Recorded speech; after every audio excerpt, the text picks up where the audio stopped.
awalnya itu kalian harus sudah bisa apa namanya mengidentifikasikan dulu mutu radiograf panoramiknya. Nah, ini biasanya juga hal ini ditanyakan pada saat UKMP 2DG, yaitu di ujian OSCE. Biasanya soal yang akan keluar adalah soal mengenai teknik ataupun interpretasi. Nah, biasanya nanti kalian akan diberikan foto. Pada saat diberikan foto, sebelum melakukan interpretasi, diminta mengidentifikasikan dulu mutu radiografnya ini bagaimana, apakah layak langsung bisa diinterpretasikan atau tidak gitu ya. Nah, sekarang dari awal dari berarti NIM pertama, Fahreza. Mutu radiograf yang harus diperhatikan poin pertama apa Fahreza? Iya, izin menjawab, Dok. Heeh. Eh, Objeknya harus tercakup semua, Dok. Objek yang mau dilihat harus berada di dalam film. Untuk panoramik, Termasuk tepi bawah objeknya adalah. mandibula, kemudian kondilus kanan dan kiri, dan juga tepi bawah orbita. Oke, saya minta tolong tunjukkan yang mana tepi bawah orbita, mana inferior border mandibula, mana kondilusnya yang katanya harus berada di dalam film. Coba. Izin annotate ya, Dok. Iya. Ini untuk tepi bawah mandibulanya, Dok. Mm-mm. Kemudian ini kondilus kanan. Mm-mm. Kemudian ini kondilus kiri. Mm-mm. Kemudian tepi bawah orbitanya di. Mm-mm. Oke, ya saya koreksi sedikit ya. Pakai saya pakai warna lain orange. Jadi yang dimaksud inferior border mandibulanya harus tercakup itu dari yang sini. Nih, dari yang bawah depan. Ya, kalau yang di Oh, samping iya, itu Dok. pasti tercakup. Tapi yang sering tidak tercakup di dalam film adalah yang bagian anterior. Gitu. Jadi itu tidak boleh terpotong. Ya. Siap, Dok. Lalu kondilus kanan dan kiri benar. Lalu inferior border dari apa infraorbital benar. Ya, di situ. Jadi kalau misalnya inferior border of orbitanya itu tercakup di dalam panoramik, jadi otomatis rongga sinusnya itu terlihat jelas semuanya. Tidak terpotong bagian atap dari si sinusnya. Ya, oke. Siap, Silakan dihapus dulu. siap, Dok. Farah, poin kedua apa Farah? Izin menjawab, Dok. Kontras detail ketajamannya baik, Dok. Oke, di satu-satu ya Farah dibedah Oh ya, iya, Dok. soalnya itu kan Siap. kalau di rubrik OSC itu masing-masing. Oh iya, Dok. Kalau kontras itu apa, Farah? Dia untuk membedakan radio opak sama radio lusen, Dok. Kayak misalnya radio opak itu biasanya di bagian mahkotanya, Dok. Terus radio lusennya di saluran akarnya, Dok. Ya, radio opak di bagian mahkota, terutama yang paling radio opak adalah email. Jadi Emang. emailnya harus radio opak atau putih, kamar pulpanya harus terlihat Ya. radiolusen atau hitam. Kalau dia radio opak dan radiolusennya itu terlihat dengan jelas, masing-masing bagian itu berarti kontrasnya baik, gitu ya. Terus, eh Farisa, detail apa Farisa? Eh, izin dok untuk detail seperti bagian dari lamina dura atau ligamen periodontalnya itu terlihat dok. Ya, betul. Detail berarti bagian terkecil dari suatu objek harus terlihat jelas. Apa bagian yang terkecil dari objek kita kan foto panoramik. Bagian-bagian yang terkecil adalah salah satunya ligamen periodontal, lamina dura, ya, sama pola trabekula gitu. Oke, terus Farah, ketajaman apa Farah? Jadi dok, untuk ketajaman di sini yang baik itu bisa dilihat tipe outline yang mau ditelusuri. Seperti contohnya di sini itu tipe tepi mandibula bisa ditelusuri dan tidak blur terlihat jelas seperti itu dok. Terus Ya. lihat tepi ujung akar masing-masingnya kelihatan dan batasnya itu terlihat jelas apa tidak, Dok? Oke, ya betul. Jelas itu beda dengan detail. Kalau detail bagian terkecilnya harus kelihatan, kalau jelas itu adalah batas dari objek yang kamu lihat harus bisa ditelusuri. Nah, kalau kamu lihat memang tidak semua panoramik benar-benar jelas terlihat ya dari bagian atas ke bawah, kanan ke kiri. Kadang-kadang ada satu titik atau satu area yang tidak terlalu jelas. Contohnya seperti ini. Bisa di zoom sedikit, Farisa. Jadi, nah ya, nah gitu aja, betul. Tadi sampai kotak hitamnya aja, sampai kotak hitam garis hitam. Ininya mandibulanya jangan kepotong. Nah ya cukup segitu.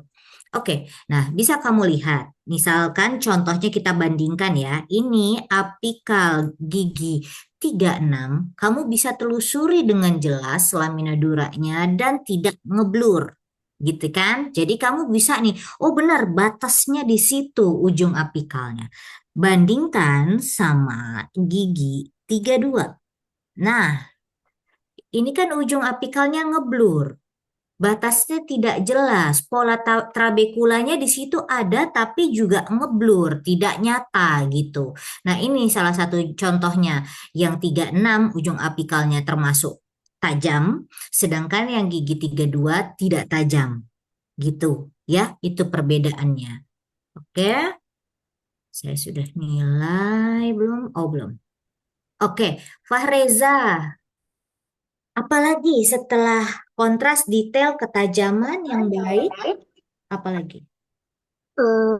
Distorsi vertikal dan horizontalnya minimal, Dok. Contoh distorsi vertikal itu seperti apa? Tidak shortening atau elongasi. Tidak shortening atau elongation. Oke, elongasi, betul. Kalau distorsi horizontal, contohnya gambarnya Overlapping ya, Dok. apa? Horizontal, Lapping. overlapping. Ya, betul. Jadi kenapa ada perbedaan sedikit antara panoramik sama periapikal ya. Kalau panoramik, poin tentang distorsi itu adalah distorsi vertikal dan horizontal minimal. Tapi kalau periapikal, poin mengenai distorsi adalah distorsi vertikal dan tidak ada distorsi vertikal maupun distorsi horizontal. Itu bedanya. Kenapa berbeda? Karena kalau di teknik periapikal, posisi kepala dan posisi kon bisa kamu atur.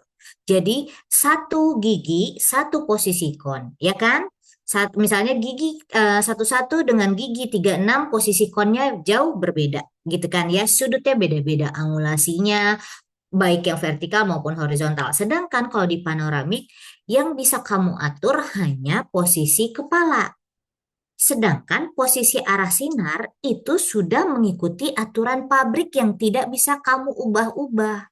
Jadi kalau di panoramik antara mau foto gigi 31, mau foto gigi 32, ataupun 23 dan 34 atau 46 itu semua sudutnya sama gitu. Jadi otomatis distorsi atau gangguan gambarnya itu pasti ada, biarpun yang diharapkan adalah gangguannya hanya minimal, ya, memanjang atau memendek dan horizontal overlapping. Nah, yang dimaksud horizontal overlapping yang minimal adalah yang ini.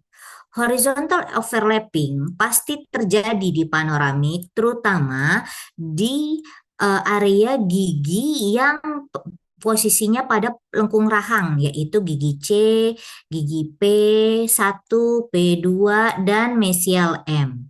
Nah, kalau ada horizontal overlapping yang posisinya yang saya tandai, berarti itu ada distorsi horizontal tapi masih minimal, masih diperbolehkan, tidak perlu dilakukan pengulangan foto. Tapi kalau nanti suatu ketika kamu menemukan distorsi horizontal yang terjadi di tanda yang hijau ya, misalnya di mesial distal gigi I1 maupun gigi I2. Misal, baik gigi atas maupun gigi bawah. Nah, kalau terjadi horizontal overlapping di daerah yang hijau, kamu pertama harus cek dulu apakah horizontal overlappingnya karena memang giginya yang crowding atau tidak. Kalau memang karena gigi pasien itu crowding, berarti itu sudah normalnya seperti itu gambarnya, bukan kesalahan teknik foto. Tapi kalau ternyata gigi asli pasien tidak crowding, tidak tumpang tindih, tidak ada yang miring-miring sama sekali di area yang hijau itu, sedangkan hasil fotomu tuh semua gigi anterior depan itu semua bertumpuk titik kontaknya, berarti posisi kepala pasiennya salah. Antara dia terlalu miring ke kiri atau miring ke kanan. Sedikit saja bisa terjadi perubahan. Ya, oke, distorsi sudah. Farah. Setelah distorsi apa Farah? Izin dok, tidak ada artefak atau ghost image dok.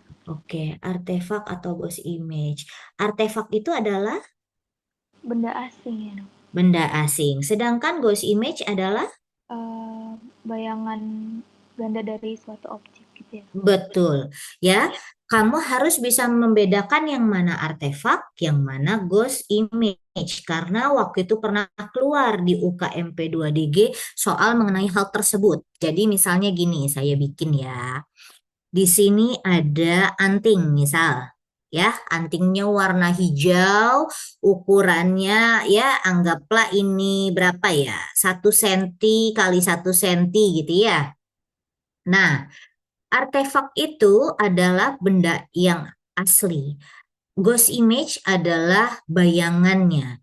Jadi, kalau terdapat benda yang asli di sebelah kiri, bayangannya pasti di sebelah kanan. Dan eh, bentuknya lebih besar dan warnanya itu pasti lebih berpendar. Jadi nggak sekecil ini, tapi lebih besar gitu garisnya. Dan diameternya juga lebih besar. Posisinya juga lebih ke atas dibandingkan benda asli. Coba aja nanti kalau kamu melakukan proyeksi panoramik, salah satu pasiennya lupa apa buat ngelepas anting, nanti kelihatan benda aslinya di kiri, bayangannya di kanan. Begitu juga sebaliknya. Kalau benda aslinya di kanan, di sini benda bayangannya pasti di sini. Nah, gitu ya, jangan kebalik. Oke, terus tadi sudah Farah, Farisa, apalagi Farisa? Izin dok, tidak ada area radiolusen yang tumpang tindih dok dengan apikal gigi anterior rahang atas. Punyamu ada nggak di fotomu ini? Ada dok. Ada ya, tapi tidak terlalu eh, radiolusen, jadi masih diperbolehkan.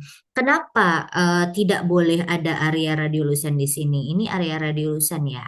Iya. Saya gambar dulu. Nah, nih, area radiolusennya pasti di sini. Ini adalah airway space. Ya, nanti kamu lihat airway space yang di panoramik itu ada 3, kamu lihat arahnya di mana saja.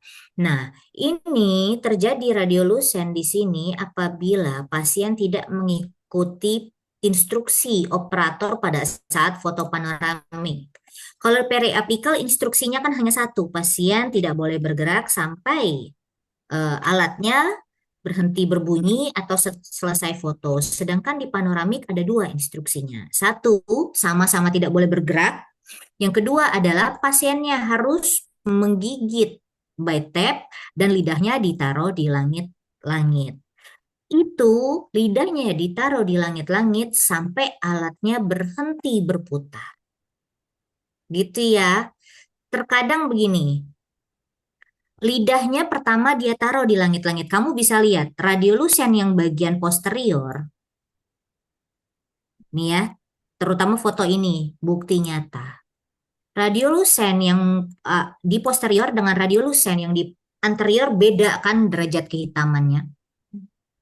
Jadi, si pasiennya itu pada saat kan kalau foto rongsen, muternya itu kan dari belakang ke depan, lalu ke belakang lagi kan? Gini. Nanti putaran yang kedua, dari belakang ke depan, lalu ke belakang lagi. Kan begitu. Gini kan? Begitu kan? Nah, jadi pada saat dia menggigit, disuruh sama operator menggigit, alatnya mulai berjalan itu di area garis yang hijau. Nanti yang pink ini, yang di atas ini, lidahnya nutup nih di langit-langit. Makanya ini masih lebih putih daripada yang anterior. Begitu dia sudah sampai depan ininya, arah sinarnya, capek pasien, lidah ditaruh di langit-langit kelamaan. Pasti diturunin lidahnya sama dia nelen ludah. Sepersekian detik itu. Makanya ini lebih hitam. Nih. Nah, setelah dia ingat sudah telan ludah, dia taruh lagi ke langit-langit lidahnya. Makanya yang ini lebih putih lagi. Gitu. Sedangkan yang bagus adalah pasien itu lidahnya di langit-langit dari awal sampai akhir. Makanya pada saat pasien diminta oklusi di sini, sebelumnya suruh telan ludah dulu. Telan ludah, Pak. Gigit lidah di langit-langit, nggak boleh turun ya, Pak, sampai alatnya berhenti berputar. Gitu. Ya, oke. Farisah udah ya. Farah, ada hal lain yang harus diperhatikan atau kita bisa langsung ambil kesimpulan, Farah? Mungkin dari semua yang sudah dijelasin itu dok, dari hasil udah foto ronsen ini apakah dilihat bisa diinterpret dari foto tersebut atau tidaknya dok? Oke, ada 3 tingkat mutu dari radiograf. Apa aja tuh mutunya? Hasil kesimpulannya. Excellent, acceptable sama unacceptable ya dok. Nah, kalau yang fotomu ini masuknya kemana? Mungkin acceptable ya dok, masih bisa dipredik, masih bisa untuk diinterpretasi dok. Ya, jadi ada 3 tingkatan yaitu excellent, di mana foto rongsennya itu tidak ada kesalahan sama sekali dan bisa langsung dipergunakan untuk interpretasi. Kedua adalah diagnostically acceptable. Jadi secara diagnostik masih bisa diterima, yaitu foto rongsennya punya beberapa kesalahan, kekurangan, tapi masih bisa dipakai diagnostik. Lalu yang ketiga adalah unacceptable, yaitu fotonya itu ada kekurangan ataupun kesalahan, saking parahnya dia harus diulang. Maka dari itu untuk menentukan mutu radiograf panoramik itu case by case. Gimana tahu case by case-nya, Dok? Sebelum kamu menginterpretasi, kamu tanya rujukannya fotonya buat apa. Makanya selalu kalau kalian lagi ACC foto periapikal, saya tanya, mau buat foto apa ini? Karena saya harus menentukan mutu radiograf periapikal kalian ini baik atau tidak, perlu ngulang atau tidak, gitu. Jadi kalau nanti ACC periapikal biasakan ditulis pada saat melapor atau melapor secara langsung maupun via WA, tulis saya mau foto gigi satu-satu untuk keperluan apa? MAC, diagnosa, ataukah panjang kerja, ataukah kontrol SSC gitu ya. Seperti itu.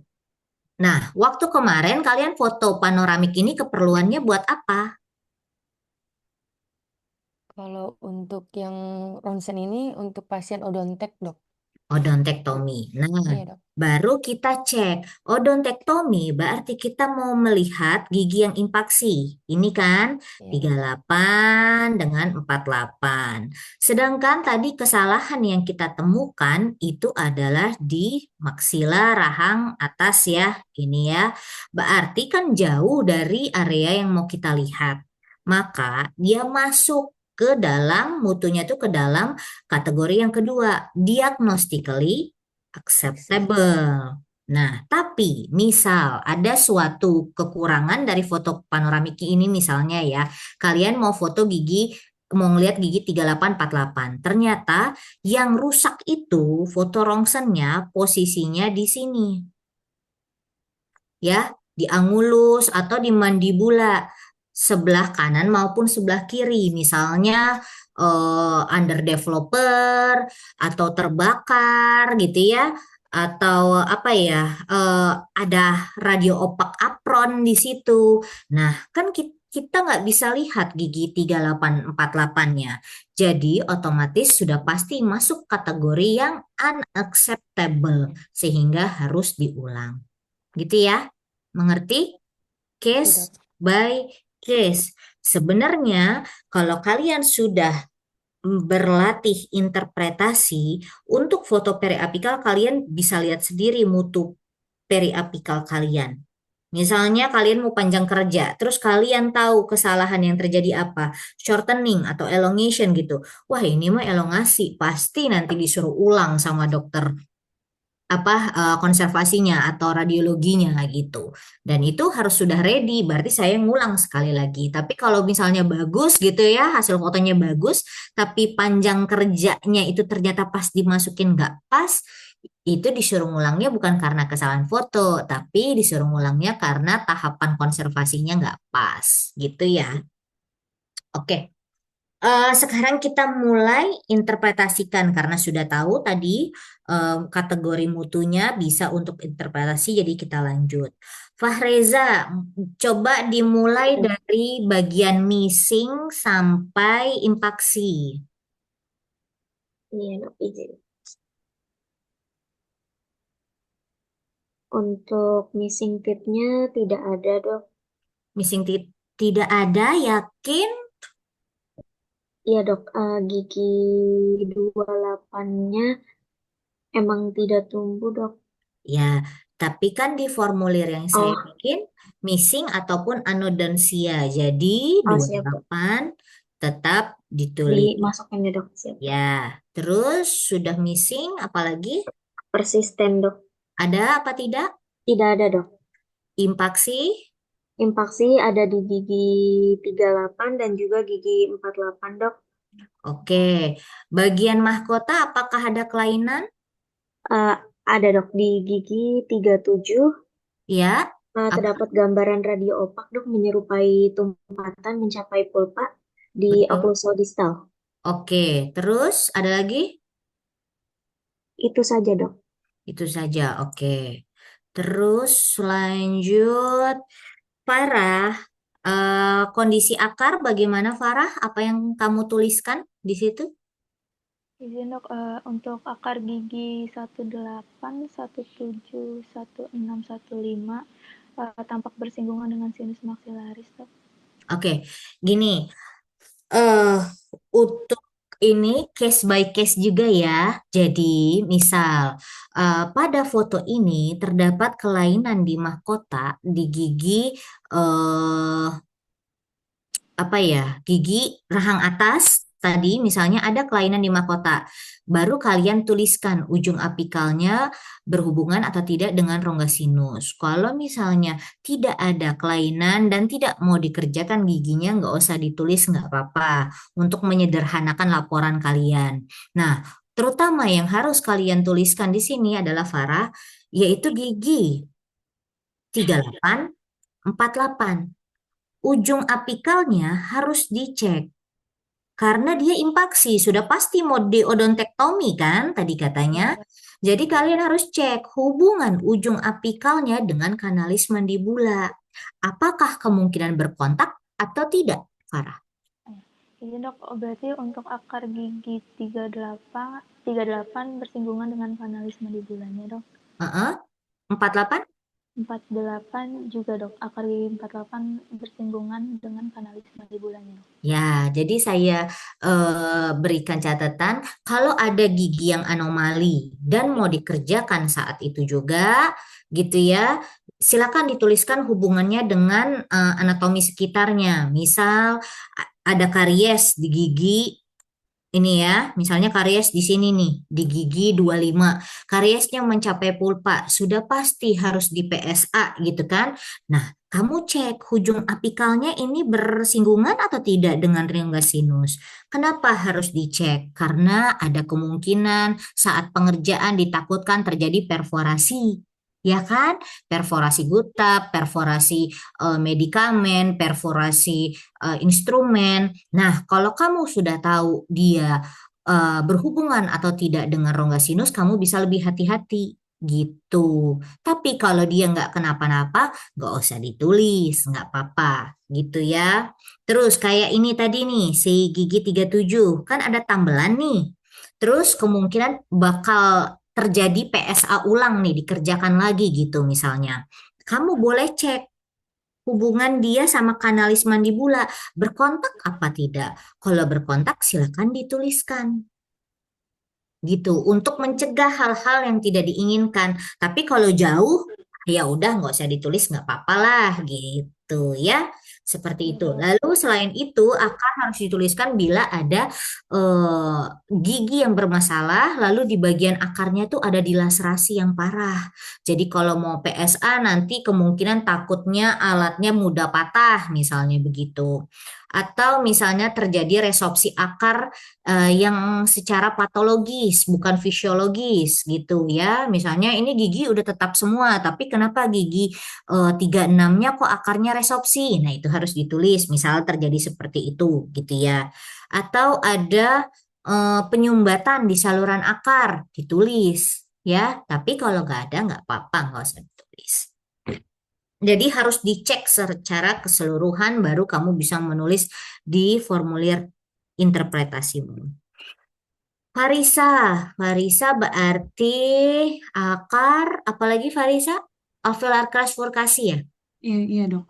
Apa? Alveolar crash furcasi apa yang ditulis? Iya dok, jadi terdapat penurunan alveolar crest secara horizontal Mm-mm. sebanyak 1 sampai 2 mili di maksila dan mandibula dok.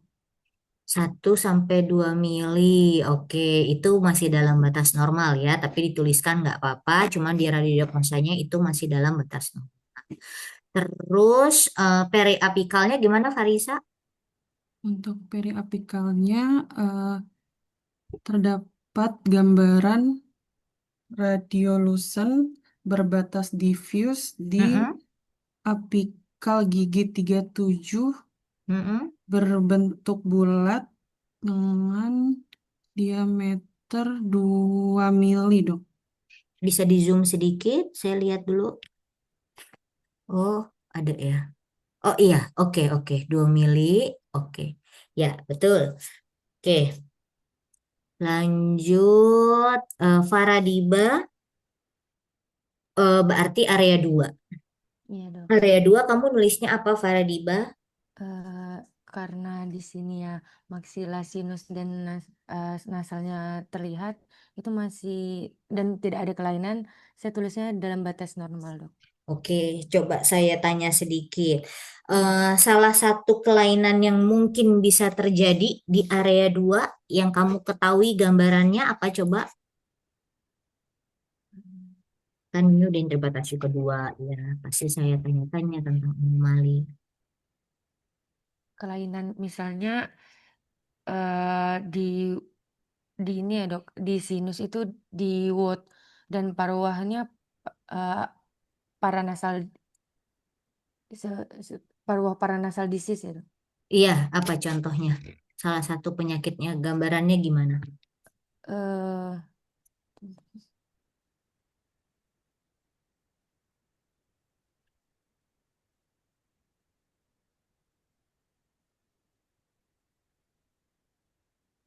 sinusitis ya dok, sinusitis. Sinusitis, oke. Gimana? Apa itu sinusitis?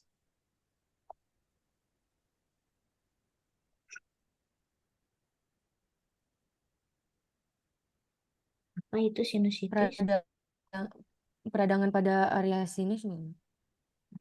Oke, gambarannya gimana? Gambaran radiografinya seperti apa? Radiolucent dok. Apakah betul radiolucent? Cek lagi.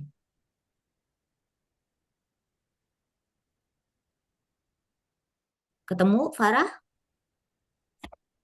Bentar.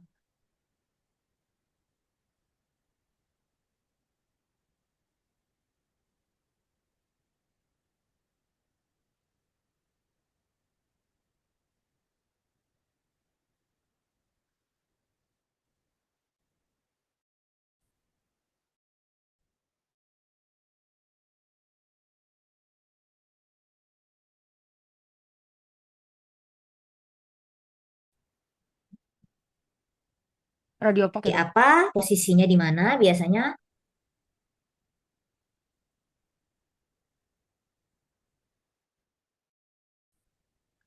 Yang lain sambil baca ya.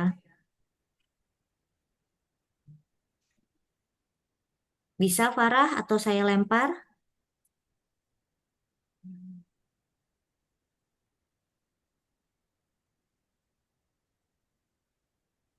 Oke.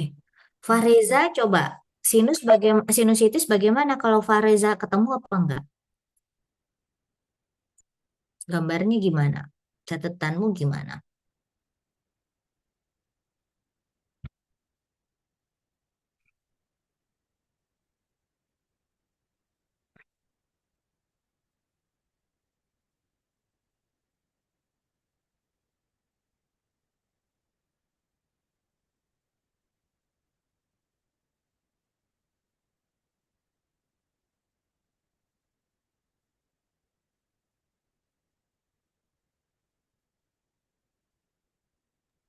Dok, maaf dok, belum di-unmute.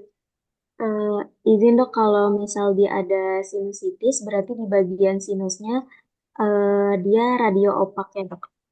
Radio opak. Terus radio opaknya bagaimana dia?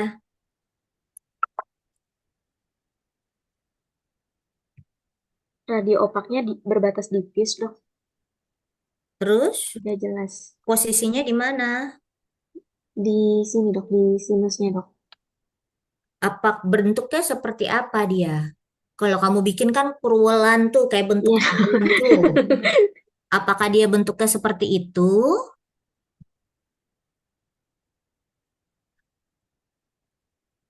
Hmm.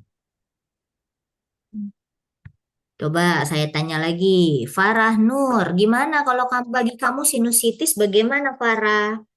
Izin dok, dia bentuknya agak bulat gitu nggak sih dok? Bulat seperti apa coba gambarannya gimana? Nah itu dia dok, nggak bisa lihat laptopnya dok. Ini gitu. Coba pakai itu dari tempatnya siapa tuh? Kamu barengan sama siapa? Fareza. Fareza dok. Ya dok, Coba bareng. tulis di situ. Kayak gimana?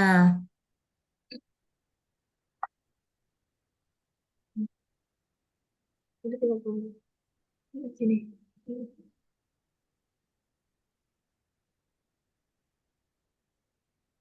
Seperti ini bukan dok? Oh gitu. Oke. Saya tampung dulu ya, saya Iya tampung baik. nih. Farisa, kalau Farisa sinusitis itu pemahamanmu kayak gimana Farisa? Eh, Sinusitis itu peradangan pada dinding sinus tuh. Oke, jadi gambarnya seperti apa? Digambar di sini dok. Iya, kan karena kamu kan kalau ujian yang ditanya adalah gambarnya, cara deskripsinya bagaimana gitu.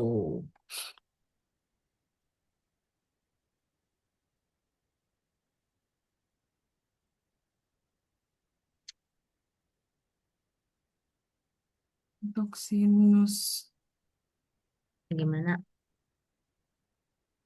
untuk sinusnya yang ini dok.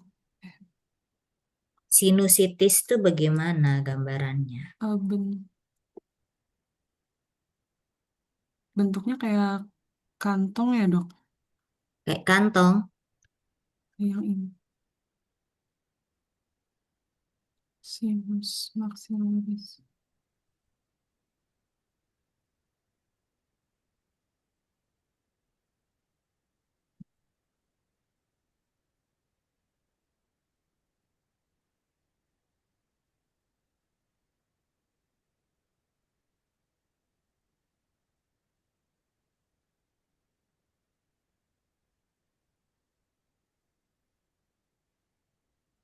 Sudah Udah dok. gitu? Iya dok. Hmm,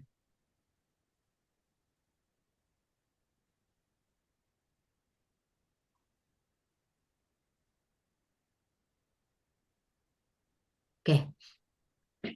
Gitu. Itu dasar rongga sinusnya mungkin, bukan sinus.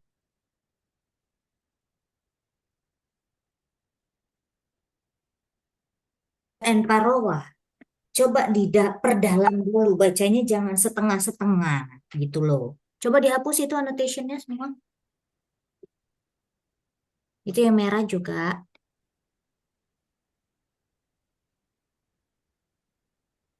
Nah, saya kasih tahu. Itu hanya satu penyakit yang mungkin terjadi di area 2 loh, belum semua. Harus bisa. Sinusitis itu sering terjadi. Jangan sampai kamu nggak ngerti, begitu ada gambaran panoramiknya, kamu tidak bisa mengidentifikasi. Ini memang dasar rongga sinusnya ya, yang kuning ya. Yang kanan nih, sebelah kiri sengaja saya nggak apa-apain, biar kamu bisa lihat. Lihat sebelah kiri, itu adalah gambaran sinus normal. Ya, sinusitis adalah peradangan pada rongga sinus disertai adanya sekret biasanya. Sekret itu lendir, bukan air. Lendir, jadi dia lebih padat daripada air dan daripada udara. Maka isinya adalah radio opak. Nah, jadi yang saya minta itu kalau disuruh ceritakan tentang sinusitis, gambarannya seperti apa? Mengikuti singkatan yang dikasih sama Dokter Sandi, lokasi, side, shape gitu ya, outline-nya, bordernya gimana, radio density-nya seperti apa, efeknya sama jaringan sekitar seperti apa gitu. Nah, si sinusitis itu radio opak. Posisinya seringnya di dasar sinus maksila, bukan dinding, dasar. Jadi dia sinusitis itu seperti kalau kamu menuangkan air di dalam mangkok. Dia akan terisi dari bawah dulu. Nah, radio opak nih di sini. Nih, radio opak ungu nih. Kalau tambah lama sinusitisnya gimana, Dok? Dia penuh. Nah, di dasar rongga sinus maksila, size-nya itu lebih besar daripada 1 mili. Ya, bisa sampai 5 mili, lebih dari 5 mili.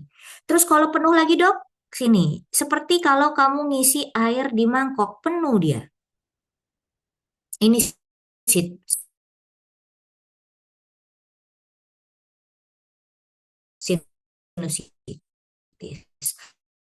Side, size, shape, bentuknya adalah sejajar dengan terus, seperti mengisi air. Ya, suara saya kedengeran, sorry. Kedengeran ya. Jadi side ini saya sudah bilang tadi radio opak ya. Terus berbatasnya diffuse benar. Lalu efek sama jaringan sekitarnya apa? Dia bisa menutupi seluruh rongga sinus. Efek terhadap jaringan sekitar tuh banyak ya. Ada yang meresorpsi, perforasi, menutupi. Nah, kalau si sinusitis ini efeknya seperti ini. Beda nanti sama penyakit yang lain. Nah, sinusitis itu sering terjadinya efeknya karena alergi, bakteri di rongga sinusnya sendiri gitu ya. Makanya dia bisa menutupi satu rongga sinus. Ada satu hal yang penyakit dari maksila juga, maksila sinus nasal, yaitu yang mirip rongga sinus, yaitu namanya mukositis. Beda sama sinusitis. Nah, saya kasih lihat polanya. Kalau si mukositis itu adalah peradangan mukosa pada rongga sinus. Jadi bukan sinusnya yang eh, meradang, tapi hanya mukosanya. Jadi kan di rongga sinus itu seperti pipi, ada mukosa dalamnya kan. Nah, bedanya di sini. Aduh, kok nggak bisa dia diganti? Sebentar. Kalau mukositis, misalnya di mana terjadi penyebab dari infeksinya? Misalnya gigi ini karies, gigi 16. Lalu di sini ada pelebaran ligamen periodontal di ujung apikalnya. Besar banget. Sampai dia atau jadi lesi abses besar banget. Sampai dia bisa menginfeksi rongga sinusnya. Nggak langsung kena. Mukosa dari rongga sinusnya akan menebal dulu begini. Mengikuti ujung apikalnya. Terus dok, kalau dia tambah parah, tambah gede lesinya atau tambah lama, banyak infeksinya, dia akan begini. Nah, jadi beda ya, sama-sama posisinya di dasar rongga sinus. Bentuknya beda. Kalau sinusitis selalu paralel dengan dasar rongga sinus, kalau mukositis itu selalu mengikuti pola mukosa dari rongga sinusnya.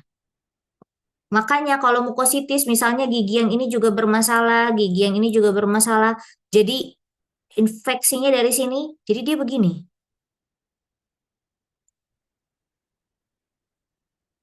Mengikuti pola dasar rongga sinus.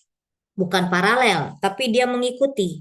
Kalau dia geradakan, bergelombang, dasar rongga sinusnya ya dia ngikutin bergelombang juga. Nanti gimana dok penuhnya? Ya dia makin besar. Gitu. Ya, jadi beda. Kalau sinusitis, kamu bayangkan seperti kamu mengisi air di dalam mangkok. Tapi kalau mukositis itu hanya daerah yang infeksinya aja yang meradang, yang bengkak. Tidak semuanya gitu. Sampai sini ngerti? Oke. Iya dong. Tadi sudah sampai Farah ya. Fareza area 3, kamu nulisnya apa? Ya, izin dok, karena di area 3-nya tidak ada kelainan, jadi saya menuliskannya dalam batas normal, dok. Oke, sekarang saya tanya sedikit. Salah satu hal yang harus kamu perhatikan sebelum interpretasi, kamu harus bisa melihat anatomi normal, ya. Jadi bisa membedakan itu anatomi normal atau kelainan. Nah, saya tanya, yang saya tanda panai ini apa, Pak Reza? Itu foramen mentalis, dok. Foramen mentalis. Terus kalau yang saya tanda panain ini, Foramen mandibula, dok. foramen mandibula, Itu ini, dok. Kanalisnya, dok. kanalis mandibula, baru yang paling Yang ujung, dok. Ya. foramen mandibula. Iya. Sekarang, Pak Reza, coba jelaskan satu kelainan yang mungkin bisa terjadi di mandibula, gambarannya seperti apa?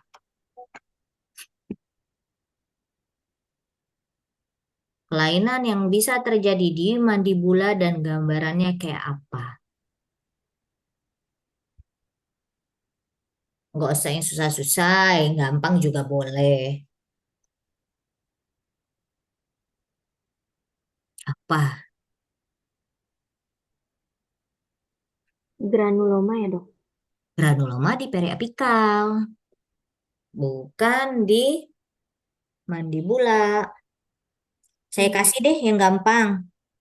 Hmm, DBI, coba. Dance Bone Island.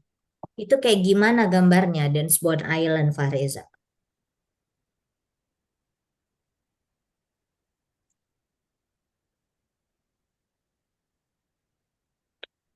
Radio opak ya, dok. Oke, jelasin pakai sore. Posisinya di mana? Sides. Terdapat gambaran radio opak. Mm-mm. eh, Terdapat gambaran radio opak pada kanalis di bawah pada Mandibula. tepi mandibula, pada mandibula berbentuk bulat dengan ukuran kurang lebih 3 milimeter, Hmm. berbatas jelas. Berbatas jelas, ada efeknya sama jaringan sekitar?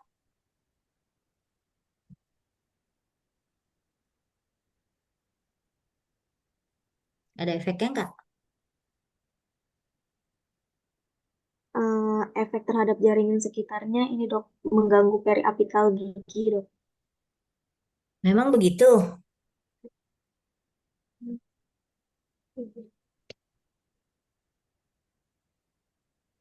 Memang ada dia jaringan efek jaringan sekitarnya. Tidak ada, dok. Tidak ada. Ya, oke. Terus, Farah, area 4 Farah, Farah Nur. Iya dok, di sini dalam batas normal dok. Oke, bentuk kepala kondilus yang normal bagaimana Farah? Bulat ya dok. Apalagi? Eh, Angle, Hmm? convex sama satu lagi flat. Si Farisa bisa dilengkapin bentuk kepala kondilus normal apa aja?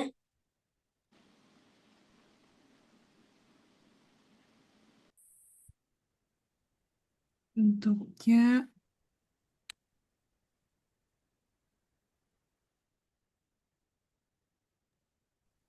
bentuknya round, angle, convex sama flat tuh. Kalau Faradiba apa aja? Bentuk kepala kondilus normal tuh apa aja? Izin dok untuk mungkin untuk kondisi normal itu eh, round sama sih dok, round angle, convex sama flat dok. Dicari lagi, dibaca lagi. Jadi ada Iya dok. round, Iya. angle, convex atau pointed sama Hmm. flat dan crook finger. Oh baik dok. Ya, baca lagi tuh. Sama cari tahu yang anomali gambarannya kayak gimana. Oke, si Farisa, posisi kepala kondilus yang normal di mana? Posisi kondilusnya itu berada di fossa glenoidalis dok. Kalau saat posisi normal, saat dia membuka mulut, posisinya di mana kepala kondilus? Berada ke bawah dan ke depan posisi kondilus mendekati fossa eminensia dok. Mendekati fossa eminensia. Fossa atau eminensia? Pos Fossa dan eminensia itu dua hal yang berbeda loh kalau kamu cari apa arti katanya. Fossa itu cekungan, eminensia itu tonjolan. Jadi ini yang mana patokannya? Memang betul, posisi kepala kondilus normal saat oklusi adalah di fossa glenoidalis atau fossa mandibula atau fossa articularis sama. Lalu pada saat dia membuka mulut, dia bergerak turun, lalu maju, mendekati eminensia ya dok. eminensia articularis atau tuberkel articularis sama tuh eminensia sama tuberkel itu sama artinya tonjolan ya. Baik dok. Oke, sekarang terakhir Paradiba, Iya dok. coba tunjukkan pakai annotate yang sebelah mana ya yang lebih bagus, sebelah kiri. Nah, mana fossa glenoidalisnya, mana eminensia articularisnya digambarin deh. Ada dok. Oh ya, kamu secara teori sudah mengerti. Sekarang saya pingin tes prakteknya. Mengerti apa tidak yang mana fossa glenoidalis, yang mana eminensia articularis. Kalau nggak bisa, berarti belum bisa ngelihatnya. Coba yang mana Farah? Mana Izin dok. fossa glenoidalis, mana eminensia articularis. Izin dok, saya gambarnya pakai laptop Fareze ya dok. Iya, oke. Ini Oke. Udah itu yang ini bagian fosanya dok, yang yang belum mana? dok. Tonjolan lekungan ini dok, fosanya dok. Mm-mm. Sedangkan eminensianya itu ada lekukannya ya dok, lekukan tonjolan ini dok. Oke, betul. Iya Jadi dok. yang ini adalah tulang temporal. Saya kasih tahu lagi ya. Si Iya dok. fossa dan eminensia itu hanya ada di tulang temporal, jadi tidak boleh salah. Nah, ini adalah kepala kondilus kamu nih, pasienmu maksud saya. Nah, Ini yang orange adalah fossa. Makanya pada saat dia oklusi dia ada di situ. Ya, yang pink ini eminensia. Nah, lihat ya, dia jalannya ke atas ya, bukan ke depan. Itu. Kalau kamu melihat gambaran, nih yang ada nih yang hijau nih, yang kamu tandai tadi, ini adalah tulang nih, overlapping nih dari sini.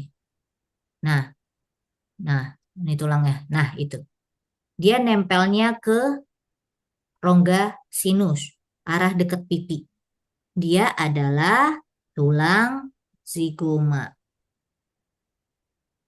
Ya, jangan salah. Gitu. Yang mana yang fossa, mana eminensia, mana zigoma. Ini juga nih. Ini kan zigoma nih. Nih, tuh. Nih, zigoma. Tuh, ya. Jangan salah, dia memang suka overlapping sama eminensia dan fossa glenoidalis. Oke, si Fahreza, area 5, Fahreza kamu nulisnya apa? Untuk area 5, ramus dan os vertebrae itu dalam batas normal, dok. Ramusnya ada, ramusnya ada, Fahreza. Tidak ada kelainan, dok. Ramusnya ada tapi kan? Ramusnya ada, dok. Nah, vertebrenya ada tidak?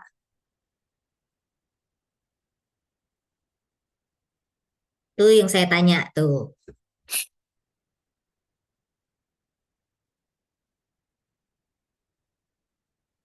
Ada tidak? Vertebrenya di foto panoramikmu nih ada tidak?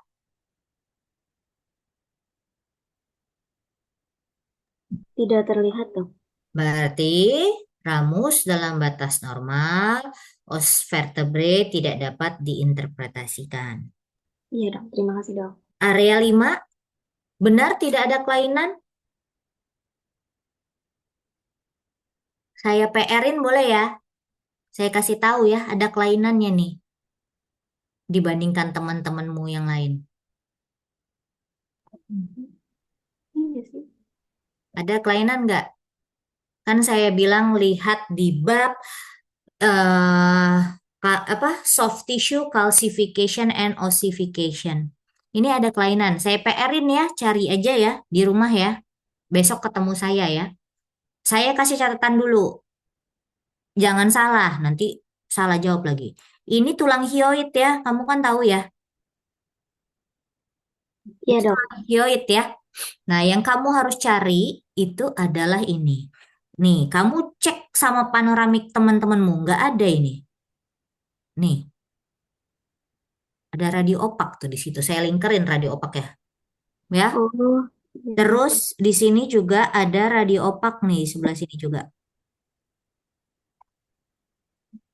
Tuh, kanan kiri. Hilang deh yang kanan. Nah, tuh.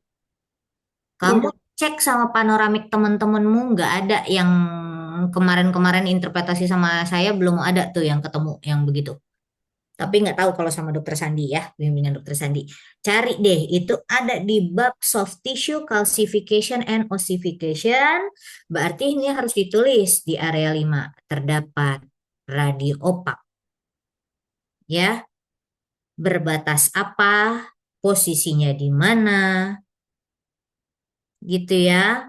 Bentuknya seperti apa, terus efeknya ada apa enggak di jaringan sekitarnya. Oke? Nanti saya lihat pas besok kamu ketemu saya minta tanda tangan sebelumnya pakai pensil dulu aja yang ini. Area 5-nya. Ya. Siap, dok. Oke. Sekarang eh Farah ya. Kan udah tuh tadi Farah. Kesannya terdapat kelainan di mana aja Farah? Farah Nur. Iya dok, berarti di kelainan ada di gigi 38. 38 betul? 48 Betul? sama 37 ya dok? 37 betul. Yang missing ini belum ditulis? Oh iya, misinya 28. Betul. Sama area 5. 5 ya itu. Ya, area Ya. 5 ini harus ditulis. Oke. Terus radiodiagnosanya Farah untuk gigi 38 bagaimana? 38 berarti impaksi kelas 1A mesioangular ya dok? Kelas 1 Kelas 1 posisi A mesioangular. A mesioangular.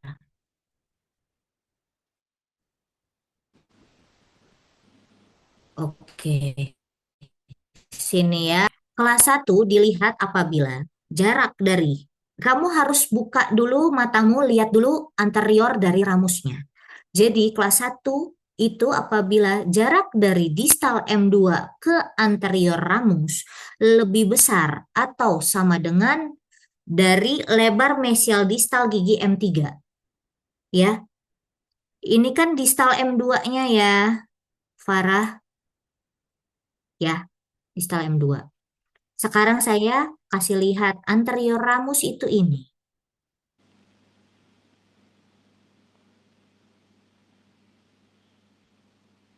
Nah, itu anterior ramusnya tuh, Farah. Oh ya. Ya, berarti yang kamu harus cek adalah dari garis merah itu ke sini berapa. Ya, baru kamu bandingkan dengan mesial distal gigi M3 itu yang pink. Nah, kelihatan kan di gambar itu garis yang merah aja lebih kecil daripada garis yang pink. Jadi nggak mungkin itu kelas 1. Padahal ini saya belum ukur pakai penggaris ya atau pakai software pengukuran linear ya. Pakai mata aja kelihatan itu lebih kecil daripada garis yang pink. Iya. Berarti itu kelas berapa kalau lebih kecil, Farah? Berarti kelas 2 ya dok? Betul, kelas 2. Posisinya A, betul. Karena dia titik tertingginya di sini. Ya, yang hijau itu ya. Iya dok. Dibandingkan dengan oklusal M2, lalu arahnya mesioangular, lalu ditulis, koma lagi, kanalis mandibula approximation. Ya, jadi untuk patokan nanti kalau OD, biar nanti sama dokternya dicek lagi beneran nggak ini kena kanalis, perlu di CBCT atau tidak, atau perlu teknik foto yang lain gitu. Harus dituliskan lengkap. Kalau dia tidak berkontak dengan kanalis mandibula nggak usah ditulisin. Tapi kalau ini kan diduga ya berkontak dengan kanalis mandibula ujung apikalnya. Jadi harus dituliskan. Oke? Kelas 2 posisi A mesioangular kanalis mandibula approximation atau CMA. Oke. Sekarang Farah udah tadi.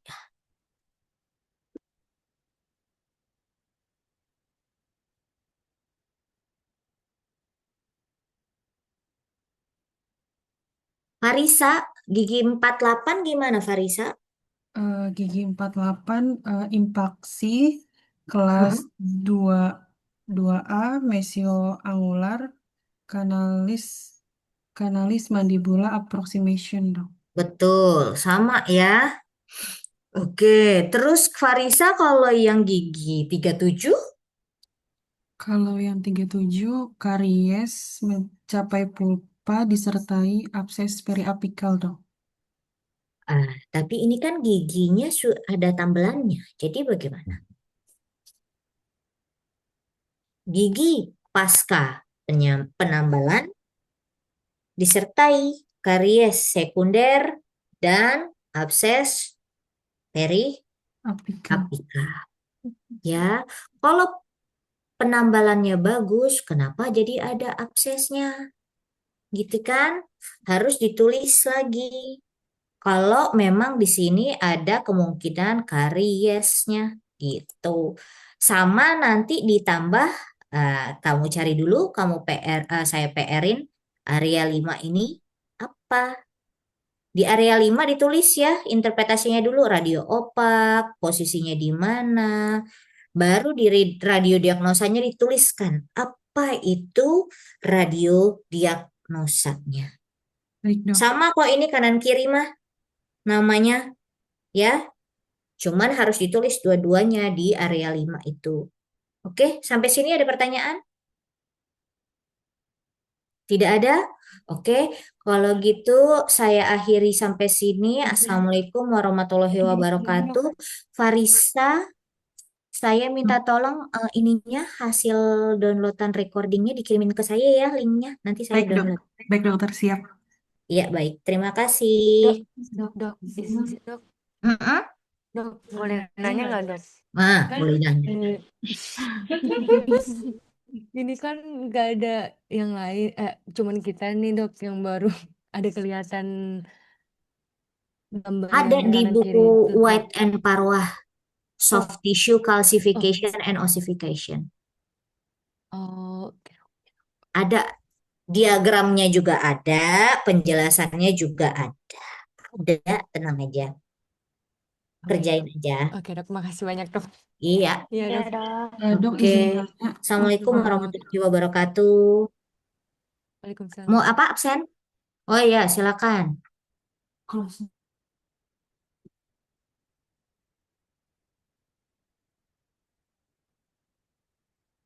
Silakan. izin untuk screenshot ya, Dok. Iya. 1, 2, 3. Oke. Sudah, Dok. Jangan gugup. Besok dipensilin dulu aja yang area 5-nya ya. Baru Siap, kasih Dok. lihat saya, baru kalau saya bilang oke baru dibolpenin. Ya, baik. Terima kasih. Terima kasih Banyak, Makasih banyak, banyak, Dok. Dok. Ya. Ini nge-save itunya gimana videonya? Terserah dia itu. I don't know, coba. Pencet mana?